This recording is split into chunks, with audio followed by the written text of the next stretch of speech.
Hi, this is Tutor Nick P, and this is Idioms 248. The idiom today is to bring everything but the kitchen sink.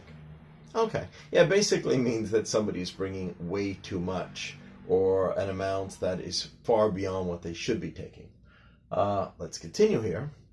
Yes, so the idiom could be rephrased as everything except the kitchen sink. So you could say somebody's taking everything but the kitchen sink or everything except the kitchen sink. It emphasizes that you want to take more than a reasonable amount. So somebody's complaining about it, or they're complaining about how much somebody wants to take. So let's continue. Many people think the origin, where it came from, of this idiom may come from an older phrase, everything but the kitchen stove. This was heard a lot around the early 1900s.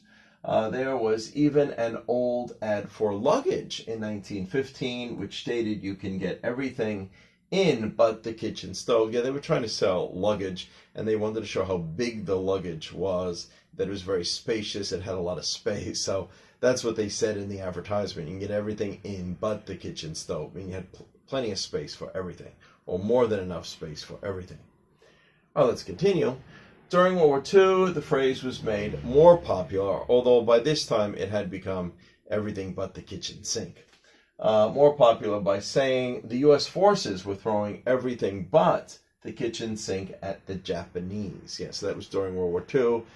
They said that was reported in the newspapers a lot, that sort of line.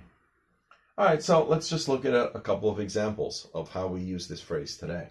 Example number one, every time we go on vacation, my wife will pack about 10 suitcases. She refuses to cut down, she refuses to reduce. She wants to bring everything but the kitchen sink. All right, so that's the way maybe some husband might say it. And the second one, well, this is the way some wife might be complaining about a husband. We are in the process of moving, and I want my husband to throw a lot away, but he insists on taking everything but the kitchen sink. Okay, so anyway, you see how it's got. It's usually meant in humor to emphasize that somebody, again, is taking much more than the speaker thinks is a reasonable amount. Okay, I hope you got it. I hope it's clear. Thank you for your time. Bye-bye.